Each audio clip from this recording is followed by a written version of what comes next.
बंगाल में 15 साल से कायम ममता बनर्जी के शासन का अब अंत हो गया है। ममता अब आधिकारिक तौर पर मुख्यमंत्री के पद से हटाई जा चुकी हैं, लेकिन माहौल ऐसा बन रहा है कि क्या बीजेपी सत्ता में कुछ ही दिन टिक पाएगी? क्या बंगाल का चुनाव ही रद्द होने जा रहा है? क्योंकि वकील के अवतार में खुद ममता बनर्जी अदालत में बड़ी जंग लड़ने जा रही हैं। उधर मुख्य चुनाव आयुक्त ज्ञानेश कुमार की नियुक्ति पर भी तलवार लटकी हुई है और अब इस पर भी अदालती जंग तेज हो गई है, जिसके बाद सवाल खड़े हो रहे हैं कि क्या मुख्य चुनाव आयुक्त ज्ञानेश कुमार अपने पद से बेदखल कर दिए जाएंगे।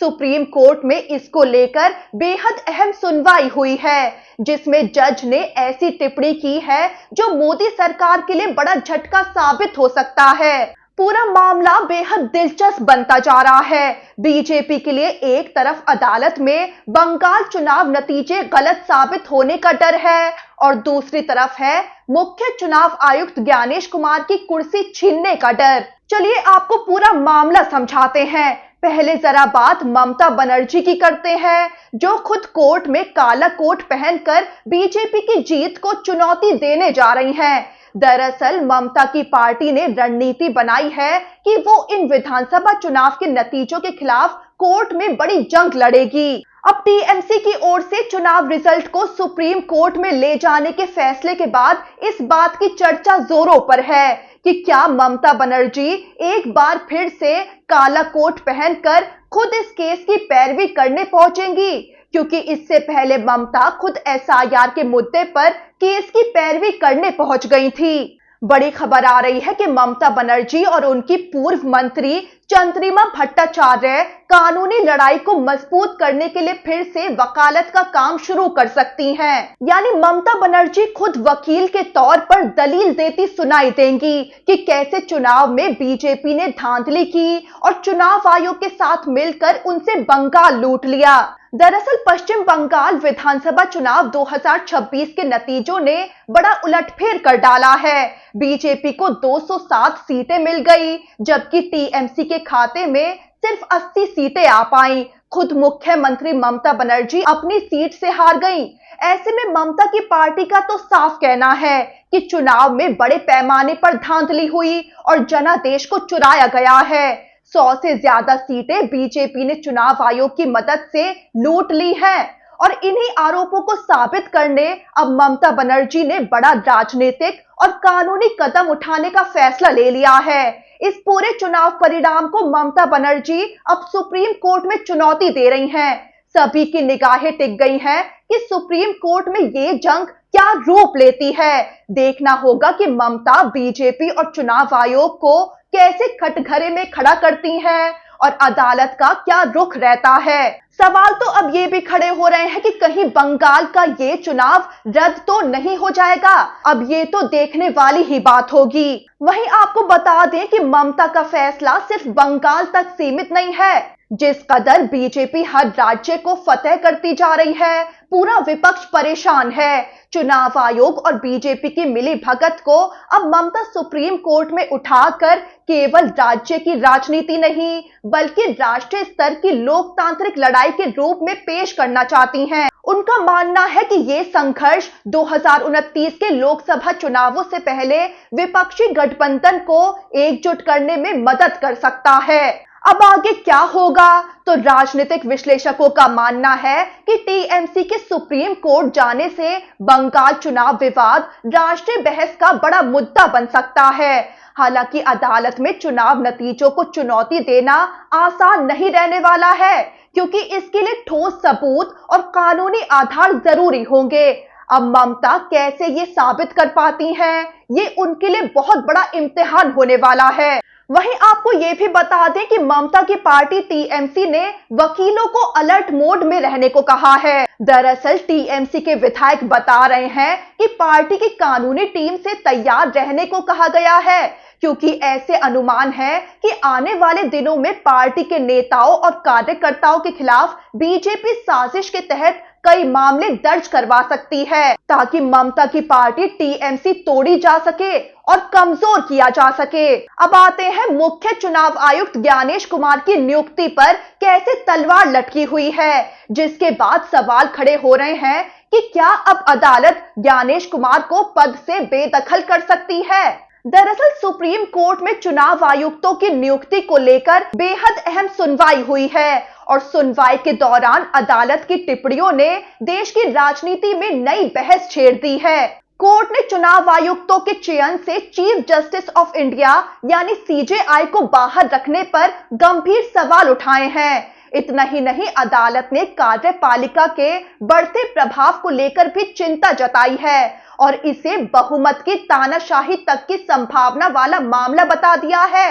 दरअसल सुप्रीम कोर्ट में उस नए कानून को चुनौती दी गई है जिसके तहत चुनाव आयुक्तों की नियुक्ति प्रक्रिया बदल दी गई। इस प्रक्रिया को बदलकर ज्ञानेश कुमार मुख्य चुनाव आयुक्त बनाए गए थे। आपको बता दें कि सुप्रीम कोर्ट ने फैसला किया था कि चुनाव आयुक्तों की निष्पक्ष नियुक्ति के लिए चयन समिति में प्रधानमंत्री, विपक्ष के नेता और भारत के मुख्य न्यायाधीश यानी सीजेआई शामिल होने चाहिए, लेकिन केंद्र सरकार ने नया कानून बनाकर सीजेआई को इस समिति से बाहर कर दिया। अब इस नई चयन समिति में सीजेआई की जगह एक कैबिनेट मंत्री, प्रधानमंत्री और विपक्ष के नेता शामिल है। ऐसे में याचिकाकर्ता साफ कह रहे हैं कि ये बदलाव सीधे सीधे एक तो सुप्रीम कोर्ट के पुराने फैसले की भावना के खिलाफ है और दूसरा इससे चुनाव आयोग की निष्पक्षता पर सवाल खड़े होते हैं, क्योंकि प्रधानमंत्री और उनकी कैबिनेट का मंत्री एक ही फैसले के पक्ष में होंगे। बचे विपक्ष के नेता का वोट किसी काम का नहीं रह जाएगा। यानी एक तरह से मोदी सरकार ने बड़ी चालाकी से ऐसा बदलाव किया है कि फैसला उनके हिसाब से ही होना सुनिश्चित हो जाए। ऐसे में अब इस मामले पर सुनवाई के दौरान जस्टिस दीपांकर दत्ता और जस्टिस सतीश चंद्र शर्मा की बेंच ने बेहद अहम टिप्पणी कर डाली है। केंद्र सरकार की सुनवाई टालने की मांग को बेंच ने खारिज कर दिया। अदालत ने साफ संकेत दिए कि ये मामला बेहद गंभीर है और इससे लोकतांत्रिक संस्थाओं की स्वतंत्रता जुड़ी हुई है। वहीं सुनवाई के दौरान जस्टिस दीपांकर दत्ता की एक टिप्पणी काफी चर्चा में रही है। उन्होंने कहा कि सत्ता में आने वाला लगभग हर दल अपनी शक्ति का इस्तेमाल इसी तरह करता है। अदालत की इस टिप्पणी को लोकतांत्रिक संस्थाओं की स्वतंत्रता को लेकर बड़ी चिंता के तौर पर देखा जा रहा है और ये केंद्र सरकार की मुसीबत बढ़ा रहा है। वहीं इस प्रक्रिया के खिलाफ काफी तीखी दलीलें भी देखने को मिली है। कोर्ट में वरिष्ठ वकील विजय हंसारिया ने जोरदार दलील देते हुए बताया कि जिस समय मोदी सरकार ने ये कानून संसद से पास करवाया था, उस वक्त 141 सांसद सस्पेंड किए हुए थे। वहीं वरिष्ठ वकील प्रशांत भूषण ने तो सरकार पर और भी तीखा हमला बोला। उन्होंने कहा कि सरकार ने कानून तो बना दिया, लेकिन उसकी बुनियाद ही कमजोर है। प्रशांत भूषण ने तर्क दिया कि चुनाव में सत्ताधारी पार्टी खुद एक पक्ष होती है, इसलिए चुनाव आयोग की नियुक्ति प्रक्रिया पर उसी का प्रभाव होना बेहद खतरनाक हो सकता है। प्रशांत भूषण ने इसे साफ तौर पर संविधान के मूल ढांचे के खिलाफ बताया है। इसी दौरान वकील शाहदान फरासत ने भी अदालत में अहम सुझाव रखा। उन्होंने कहा कि चयन समिति के फैसले बहुमत के आधार पर नहीं होने चाहिए, बल्कि सर्वसम्मति से होने चाहिए, ताकि किसी एक पक्ष का दबदबा ना बन सके और कार्यपालिका का प्रभाव कम हो। और तो और अब याचिकाकर्ताओं ने सुप्रीम कोर्ट से ये तक मांग कर डाली है कि अगर ये कानून असंवैधानिक घोषित होता है तो इसके तहत हुई नियुक्तियों को भी रद्द किया जाना चाहिए। यानी ज्ञानेश कुमार की कुर्सी अब खतरे में आ गई है। अगर अदालत ये फैसला सुनाती है तो ज्ञानेश कुमार को मुख्य चुनाव आयुक्त के पद से बेदखल कर दिया जाएगा। फिलहाल इस बेहद अहम मामले की अगली सुनवाई 14 मई को होने वाली है, लेकिन आज की सुनवाई ने इतना जरूर साफ कर दिया है कि चुनाव आयुक्तों की नियुक्ति प्रक्रिया पर मोदी सरकार को कोर्ट से बड़ा झटका लग सकता है। वहीं आपको बता दें कि विपक्ष का इंडिया गठबंधन, जिसमें पहले दरार पड़ गई थी, अब फिर से एकजुट होता नजर आ रहा है और ये एकजुटता पहले के मुकाबले और ज्यादा मजबूत नजर आ रही है। दरअसल विपक्ष का मानना है कि ममता बनर्जी के साथ बंगाल में बीजेपी और चुनाव आयोग ने बड़ा खेल किया है, जिसके बाद विपक्ष में डर बढ़ गया है कि बीजेपी पूरे विपक्ष को खत्म करने पर अड़ी है। ऐसे में अब आपको पहले संजय सिंह का बयान भी जरूर जानना चाहिए, क्योंकि संजय सिंह ने बंगाल चुनाव में बीजेपी की धांधली का इशारा देते हुए बड़ा तूफान खड़ा कर दिया है। संजय सिंह ने पूरे विपक्ष और जनता को संदेश दिया है कि अब रोने और चुप बैठने से काम नहीं चलेगा। ऐसा आंदोलन खड़ा करना होगा कि बीजेपी को घुटने टेकने पड़ जाएं। तो जब बीजेपी पर वोट चोरी के आरोप गरमाए हुए हो और चुनाव आयोग की मिली भगत के दावे हो और अदालतों से भी राहत ना मिल रही हो, तब आखिर लोकतंत्र में कैसे लड़ाई लड़ी जाए। आम आदमी पार्टी के सांसद संजय सिंह ने इस पर विपक्ष को बड़ा संदेश दे डाला है। संजय सिंह तीखे लफ्जों में बोल पड़े कि अब रोने या निराश होने का वक्त नहीं है, बल्कि रणनीति बनाने का समय है। संजय सिंह ने बड़ा संदेश दिया है कि जिस तरह किसान आंदोलन ने केंद्र सरकार को झुकने पर मजबूर कर दिया था, उसी तरह चुनावी निष्पक्षता और लोकतंत्र को बचाने के लिए देश भर में बड़ा जन आंदोलन खड़ा करना होगा। संजय सिंह ने आरोप लगाया है कि बीजेपी की तरफ से चुनावों में सरकारी एजेंसियां, केंद्रीय बलों और भारी पैसे का इस्तेमाल किया जाता है।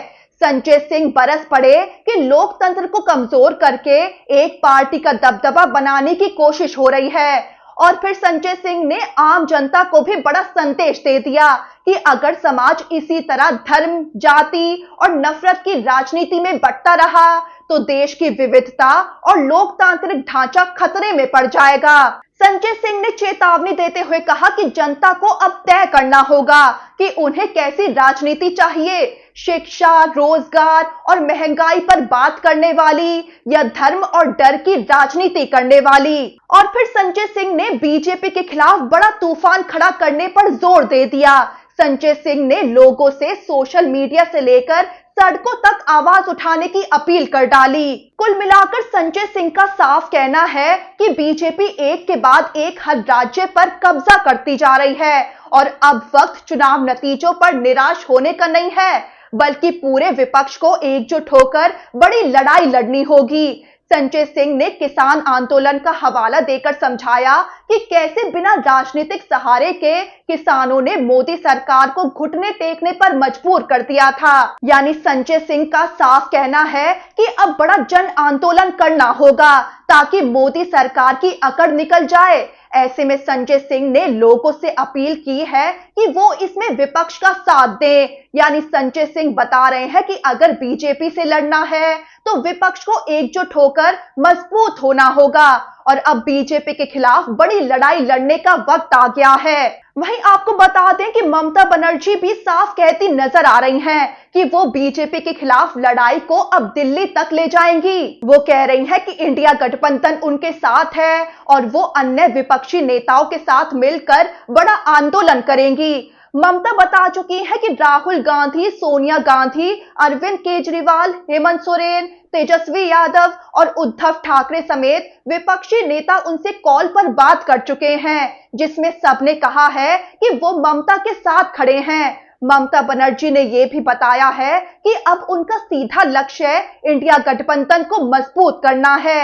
ममता की ये रणनीति लोकसभा चुनाव 2029 के लिए बेहद अहम मानी जा रही है। ऐसा लग रहा है कि पूरे विपक्ष ने केंद्र से बीजेपी सरकार को बेदखल करने की ठान ली है। जिस तरह बंगाल में ममता की करारी हार हुई, ममता ने तो बीजेपी को चेतावनी दे डाली है कि इतिहास खुद को दोहराएगा और बीजेपी के मंसूबे उस पर ही भारी पड़ जाएंगे जब केंद्र में बीजेपी की सरकार नहीं रहेगी। ममता का कहना है कि जिस तरह बीजेपी हर राज्य में धांधली करके विपक्ष को खत्म कर रही है, वैसे ही उसका केंद्र से सफाया होने वाला है। वहीं समाजवादी पार्टी प्रमुख अखिलेश यादव तो खुद ममता से मुलाकात भी कर चुके हैं, जो मुलाकात भावुक भी नजर आई। अखिलेश यादव ने पहुंचते ही पहले ममता के भतीजे और टीएमसी नेता अभिषेक बनर्जी को गले लगाया, फिर ममता बनर्जी को शॉल उठाई। अखिलेश यादव ने इस दौरान अभिषेक बनर्जी से कहा कि आप सबने क्या जबरदस्त लड़ाई लड़ी है, काबिले तारीफ है। वहीं ममता बनर्जी से वो बोले कि दीदी आप चुनाव हारी नहीं हैं, आप हराई गई हैं। वहीं अखिलेश यादव का ये दौरा सिर्फ ममता बनर्जी से मुलाकात भर का नहीं था, इसके जरिए उन्होंने बड़ा संदेश दिया है। 2027 में यूपी विधानसभा चुनाव है और अखिलेश यादव भी लगातार चुनाव आयोग, वोटर लिस्ट और चुनावी प्रक्रिया का मुद्दा जोरों से उठा रहे हैं। ऐसे में बंगाल में ममता को जैसे हार मिली है, अखिलेश ममता के साथ खड़े होकर ये दिखाने की कोशिश करते दिखे कि बीजेपी के खिलाफ राष्ट्रीय स्तर पर विपक्षी दलों के बीच तालमेल बढ़ रहा है और बीजेपी उत्तर प्रदेश में ऐसा खेल ना कर पाए, विपक्ष एकजुट होकर बड़ी लड़ाई लड़ने वाला है। अब आपको याद ही होगा कि कैसे लोकसभा चुनाव 2024 से पहले पूरा विपक्ष एकजुट हुआ था और इंडिया गठबंधन के तहत मिलकर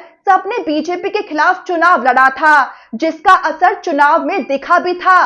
बीजेपी को ऐसा झटका लगा था कि वो बहुमत के आंकड़े से काफी पीछे रह गई थी और विपक्ष का प्रदर्शन काफी शानदार रहा था।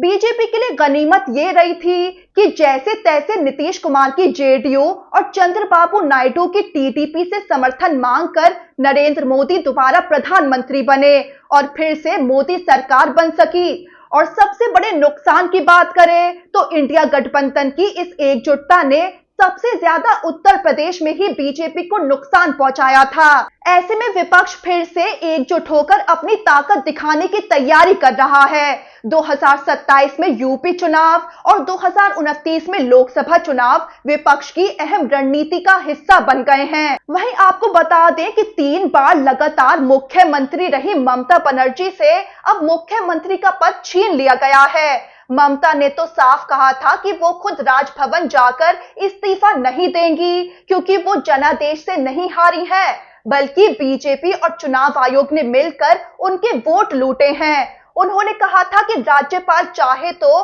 खुद बर्खास्त कर सकते हैं, लेकिन वो इस्तीफा नहीं देंगी क्योंकि असल में वो नहीं हारी हैं। ऐसे में बंगाल के राज्यपाल RN रवि ने अपने अधिकार का इस्तेमाल करते हुए खुद विधानसभा भंग करने का आदेश जारी कर दिया। इसके साथ ही ममता बनर्जी की मुख्यमंत्री पद से विदाई हो गई है।